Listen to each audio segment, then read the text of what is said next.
First week of August, and we'll continue making splits above double screen boards, getting all the splits that we can make to overwinter on these double screen boards above the mother colonies on the pallets. It's been a month since we began to make these splits.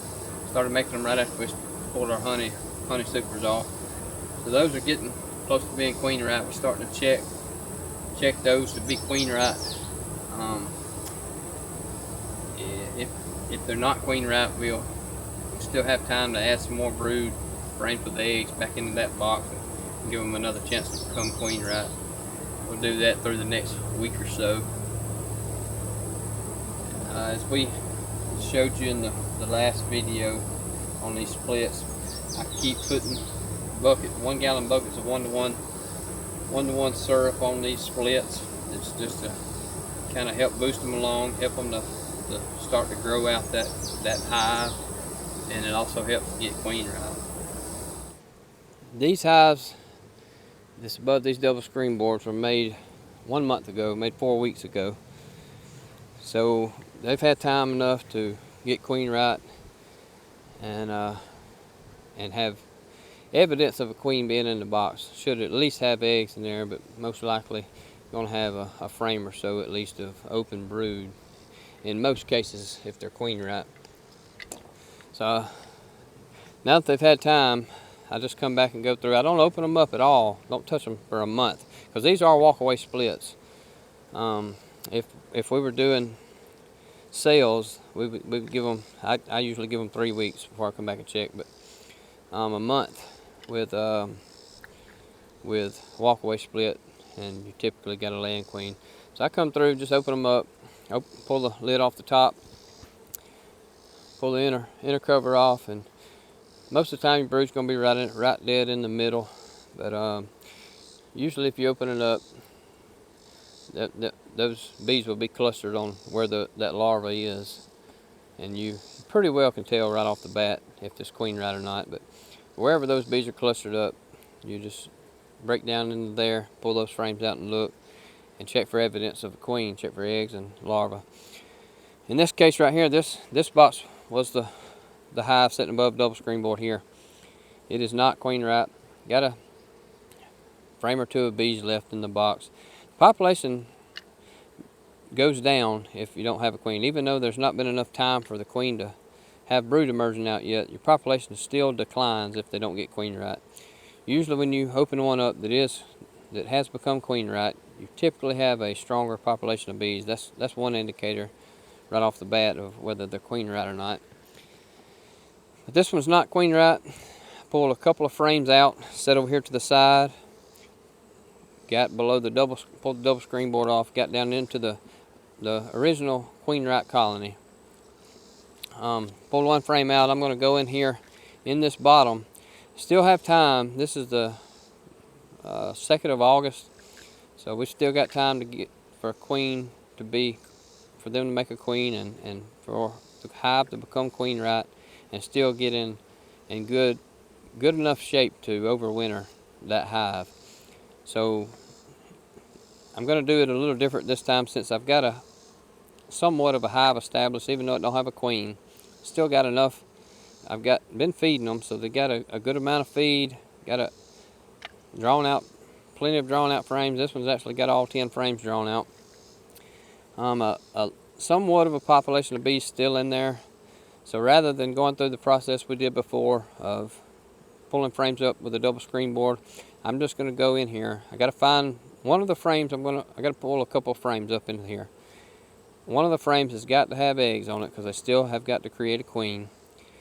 The other frame, maybe a good bit of open brood and cap brood also. to give some immediate young brood emerging out. It kind of doesn't really make a big difference either way, as long as you're not pulling out frames that's covered in older bees that's going to fly back to the bottom. Then that population will stay in. As long as you got a good population that stays in the box up top, you'll be in good shape. So I do like one of those frames to have some capped brood and some open brood on it. That does well. So I'll go in and find 2 frames, one containing eggs, move them right back into the middle of this top box, put the 2 frames that I pulled out of the top box back into the bottom hive to fill those empty spots.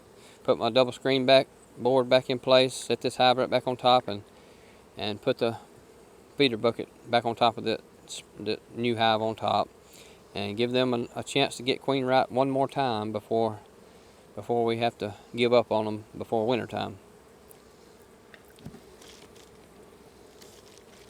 I go in I don't search through and make sure I spot my queen, because I do enough.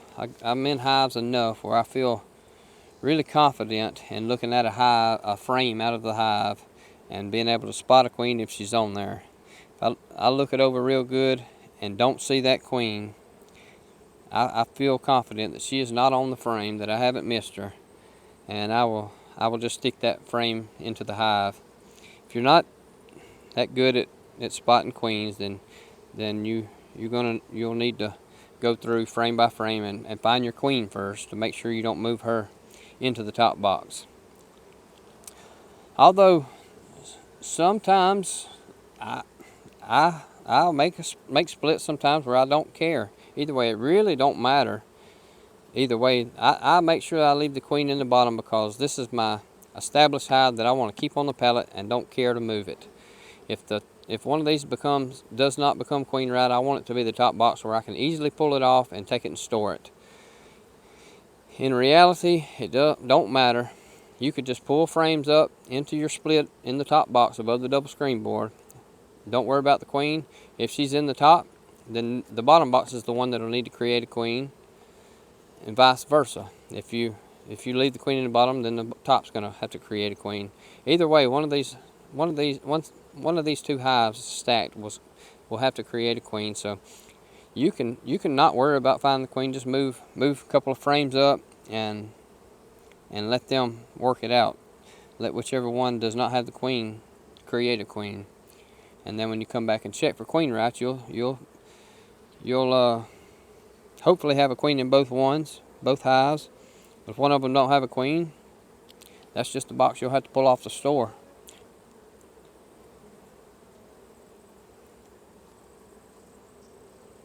So this frame here has got a good bit of food around the top of it.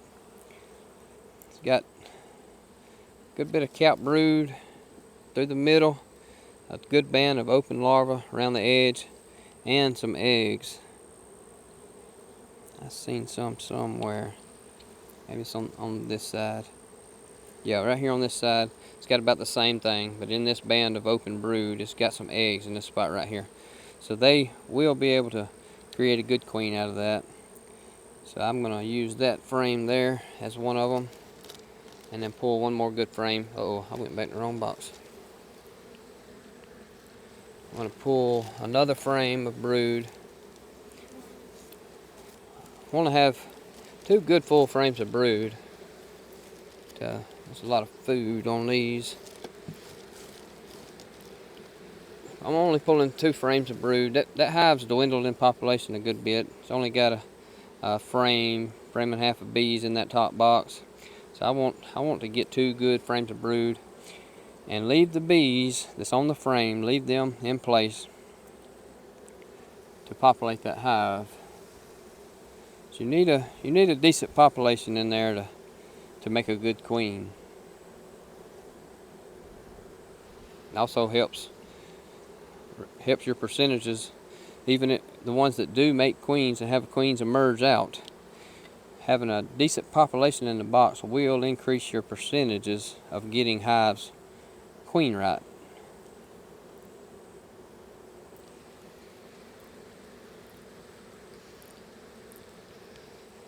Alright, so I got 2 frames moved over. I'm just going to go to the outside of what brood's left in the box together. There's some on those 3 frames. I'm gonna put these empty frames that I pulled out of that top box.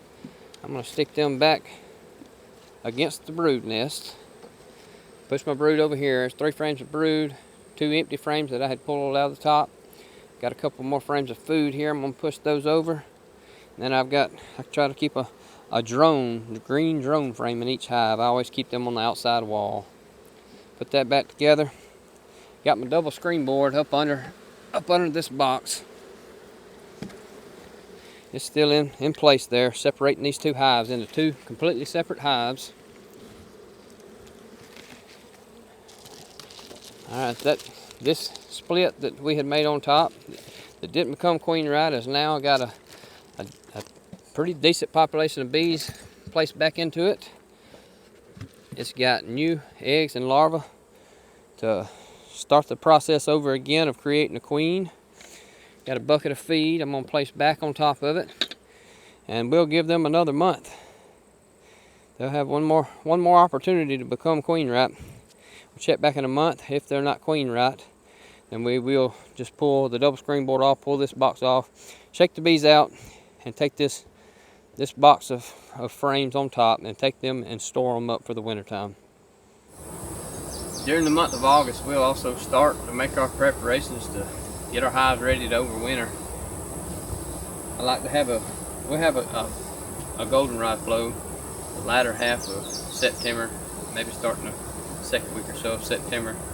I like to have a good population of bees, a brood nest in good shape by the time that starts. We'll start to feed in early August. Just gradually start to feed and gradually start to add some weight onto the hive. We'll feed 1-to-1 syrup. That helps build out any hives that has any combs that's not drawn out. It helps to boost the queen to lay more, grows your population. It also starts to gradually add on some weight onto the hive. I like to gradually do that throughout August and into September, and have a little weight on the hive by the time the goldenrod starts, and the goldenrod really fill it on up and really finish out the populations to a good population in each hive.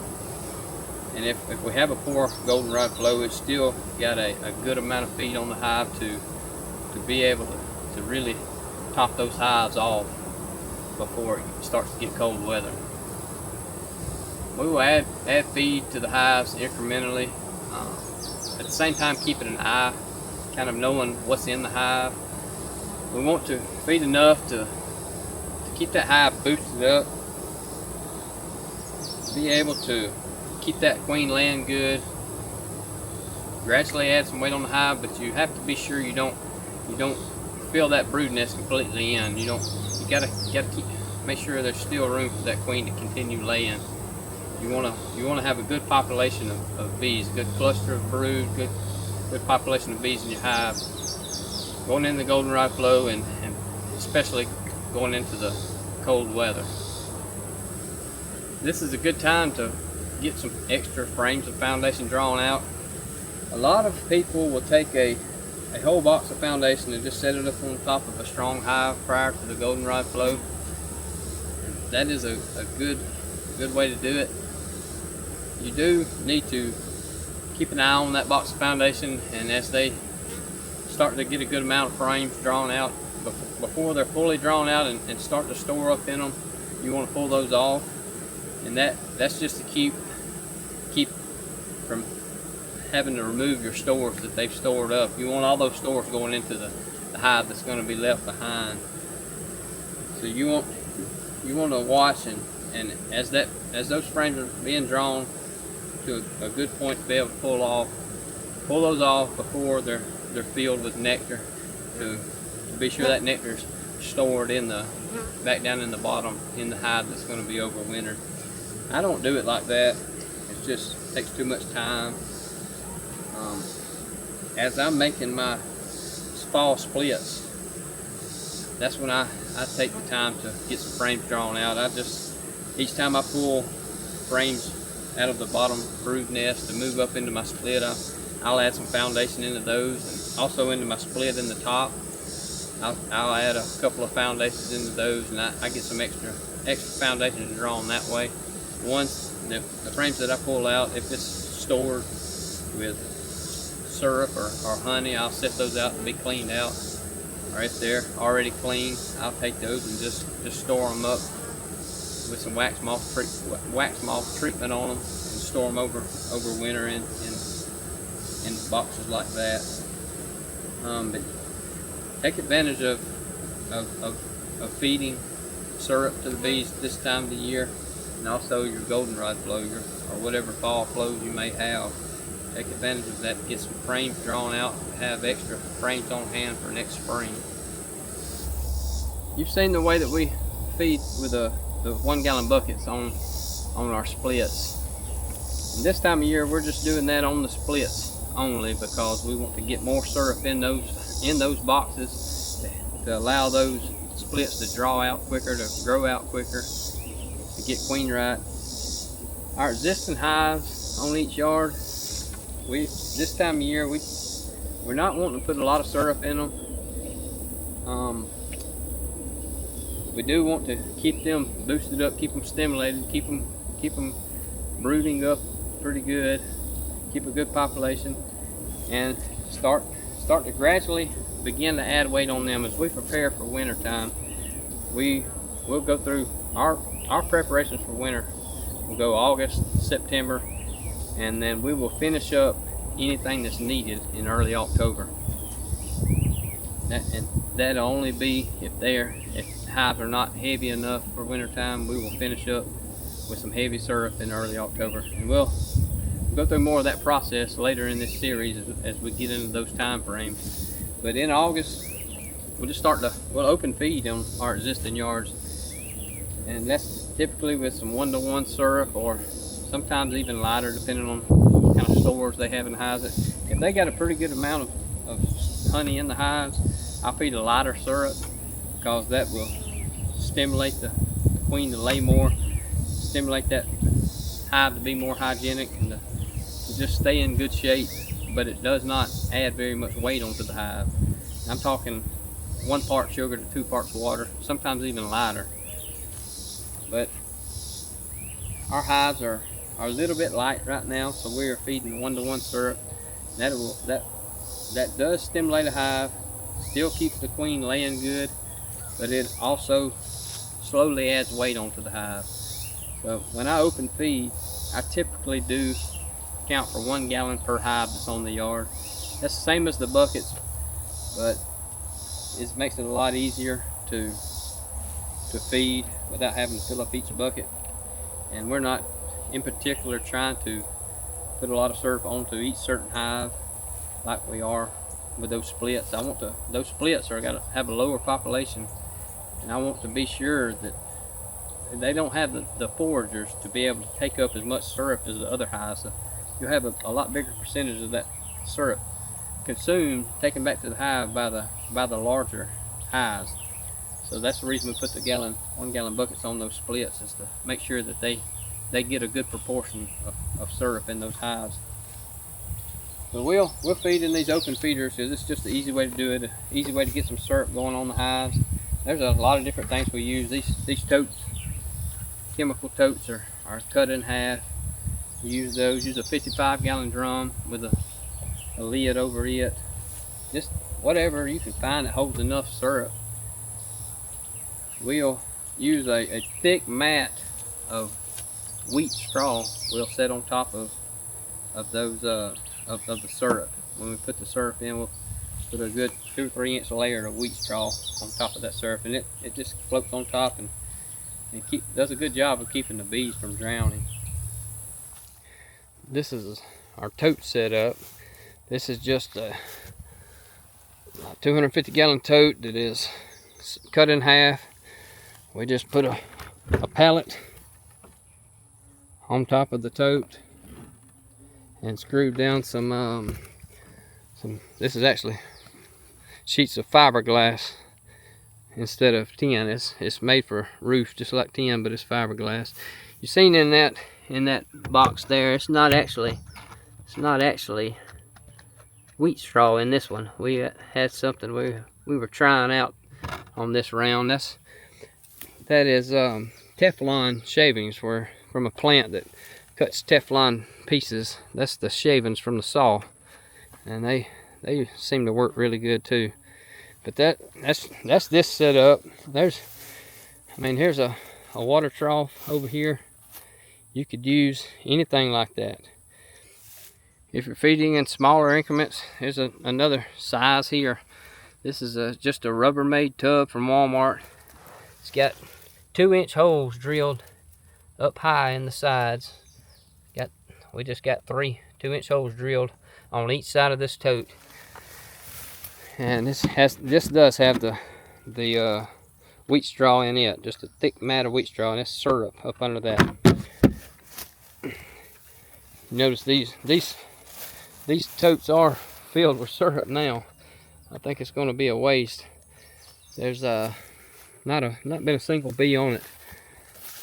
This is the yard at my home. You will notice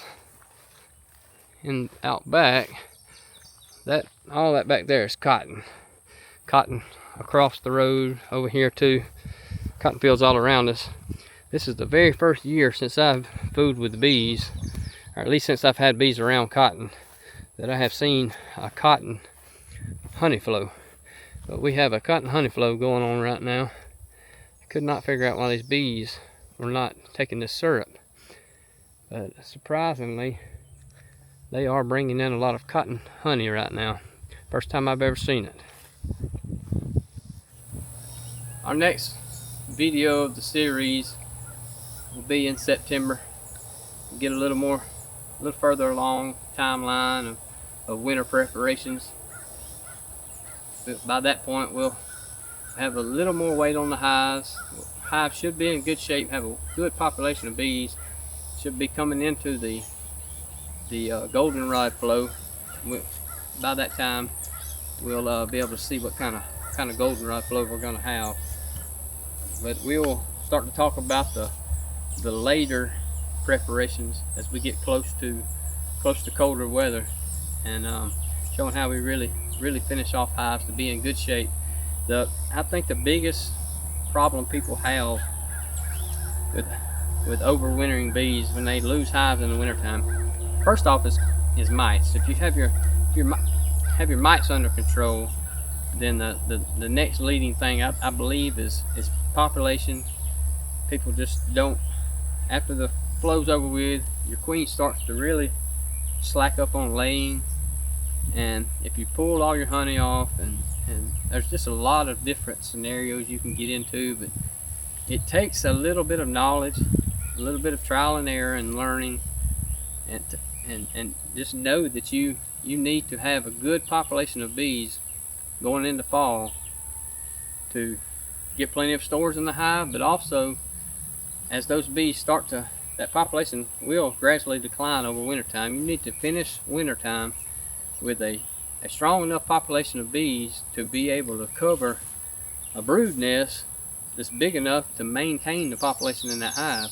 If you let your bees, if you go in the winter with a abnormally small cluster, and they start to die out over wintertime, naturally that's going to happen. That brood nest starts to shrink, and there's just not enough bees to cover a big enough cluster of brood to be able to keep a population going strong in the hive, and they just slowly reduce more and more in the population, and before you know it, by the time warm weather starts to come around, starts to warm up in the spring, there's just not a population big enough left in the hive to start that hive back over if they're still alive. And once that population is shrunk down to a small enough size, and then you have those really cold spells of weather that we have after Christmas in January, February, early February, it's just that small cluster of bees just can't handle that really cold snap that we have, and they freeze, they die out. But it's really important to keep keep your bees populated, get a good population in your hive going into fall, and that is the most important thing in my opinion. Get a good populated hive and then add weight onto that hive. Get a good population, a good laying queen, a younger queen, and food on the hive, enough food to last through wintertime, then you should not have any problems as long as you don't have any mite issues. You should overwinter most all of your hives.